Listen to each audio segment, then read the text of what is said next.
Assalamualaikum dan salam sejahtera. Buletin Awani terkini kami bawakan bagi mengikuti persidangan Dewan Rakyat di mana hari ini kurang 24 jam lagi daripada hari pembentangan Belanjawan 2021 di Dewan Rakyat. Seperti mana aturan urusan mesyuarat, seperti biasa akan ada soalan-soalan bagi pertanyaan menteri dan juga usul-usul yang akan dikemukakan.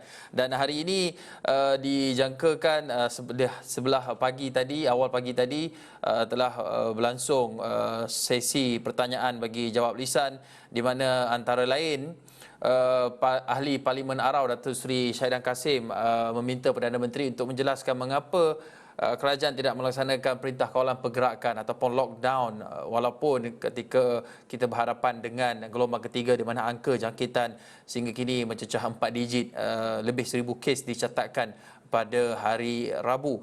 Dan dalam masa sama juga sesi sidang Dewan Rakyat yang dipengerusikan oleh Timbalan Speaker Datuk Muhammad Rashid Hasnun hadir dengan beberapa ketetapan. Yang pertamanya adalah berkenaan dengan tempoh waktu sesi ataupun sidang Dewan Rakyat yang dilanjutkan. Kalau sebelum ini kita maklum daripada jam 10 pagi hinggalah 1 petang, tetapi akhirnya selepas perbincangan antara ketua-ketua whip, Dewan membuat ketetapan untuk tempoh Dewan Rakyat bersidang sehingga jam 2 petang bermula pada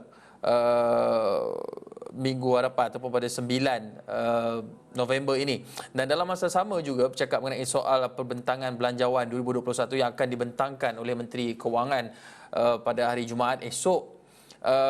Dewan juga hadir dengan beberapa ketetapan iaitu di mana hanya ada 80 saja ahli parlimen yang dibenarkan untuk berada di dalam Dewan bagi mengikuti sesi pembentangan dan juga perbahasan. Tetapi dua perkara ini untuk kita dapatkan butiran lanjutnya, kita nak terus bersama dengan wartawan Esra Wani yang berada di bangunan Parlimen, Hasimi Muhammad. Hasimi, ada butiran mengenai tempoh waktu sesi sidang Dewan Rakyat sehingga jam 2 petang dan juga berkenaan dengan had 80 orang ahli parlimen. Betul, Hakim. Terima kasih di studio. Kalau sebelum ini, Dewan Rakyat telah pun memutuskan bahawa persidangan hanya akan berlangsung sehingga 1 tengah hari, iaitu hari ini. Namun hari ini bagi mesyuarat penggal ketiga Parlimen ke-14, sidang Dewan Rakyat telah pun memutuskan bahawa persidangan akan bermula 10 pagi hingga 2 petang, bermula 9 November hingga 15 Disember ini. Itu yang telah diputuskan ataupun dimaklumkan oleh Timbalan Speaker Dewan Rakyat Datuk Muhammad Rashid Hasnun selepas keputusan itu dibuat mesyuarat bersama dengan ketua-ketua whip pada Rabu. Dan juga menurut Muhammad Rashid, ia juga atas nasihat Majlis Keselamatan Negara dan KKM susulan daripada penularan COVID-19. Selain daripada perubahan waktu persidangan, turut dimaklumkan juga bahawa sesi pertanyaan bagi jawab lisan ditetapkan pada Isnin hingga Rabu selama 1 jam, bermula 10 pagi hingga 11 pagi. Sementara bagi Selasa dan Khamis, sesi tersebut akan berlangsung selama 55 minit. Dan hanya satu soalan saja dibenarkan dengan soalan yang seringkas yang boleh. Jadi apa kata kita dengarkan apa dikatakan oleh Timbalan Dewan Speaker Rakyat. Pertama, perubahan waktu persidangan dan urusan mesyuarat mulai minggu depan Isnin 9 November 2020 sehingga Selasa 15 Disember 2020 adalah seperti berikut. A. Dewan Rakyat akan bersidang bermula jam 10 pagi hingga 2 petang. B. Sesi pertanyaan bagi jawab lisan pada hari Isnin dan Rabu selama 1 jam, 10 hingga 11 pagi. Pada hari Selasa dan Khamis, sesi pertanyaan bagi jawab lisan ialah selama 55 minit daripada 10.05 pagi hingga 11 pagi. Hanya satu sahaja soalan tambahan dibenarkan dan soalan tambahan tersebut mestilah seringkas yang boleh. Dan C. Waktu pertanyaan-pertanyaan Menteri MQT akan dilaksanakan setiap Selasa dan Khamis selama 5 minit dari jam 10 pagi. Ahli yang berhormat berkenaan akan membaca soalan beliau dan Yang Berhormat Menteri berkenaan akan menjawab secara bertulis. Disebutkan menjawab secara bertulis pada hari yang sama. Soalan dan jawapan tersebut akan disiarkan di portal Parlimen Malaysia secepat mungkin.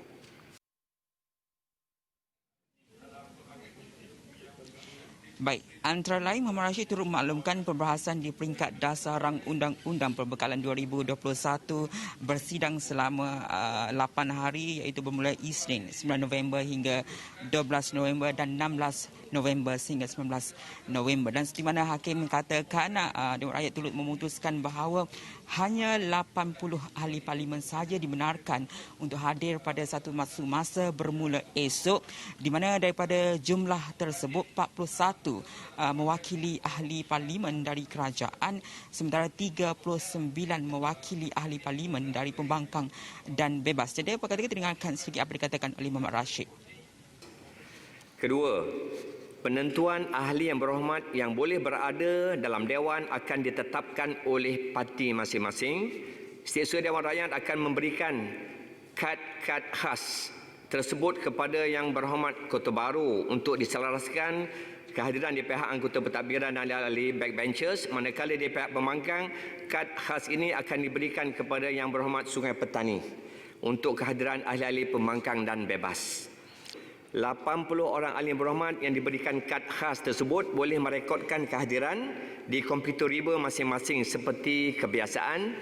Dan kedua, ahli yang berhormat yang tidak diberikan kad khas pula boleh merekodkan kehadiran di pintu 3 blok utama dan pintu masuk blok ahli parlimen dan pentadbiran dengan bantuan bentara yang ditugaskan di kedua-dua pintu tersebut untuk mencatatkan kehadiran ahli-ahli yang berhormat. Baik, itu antara yang diperkatakan ketika sesi pembukaan sidang Dewan Rakyat hari ini, dan antara tumpuan juga ketika pertanyaan jawab lisan ataupun menteri di adalah berkenaan dengan pelaksanaan perintah kawalan pergerakan PKP, dan kita akan bawakan laporan tersebut di buletin seterusnya. Hakim.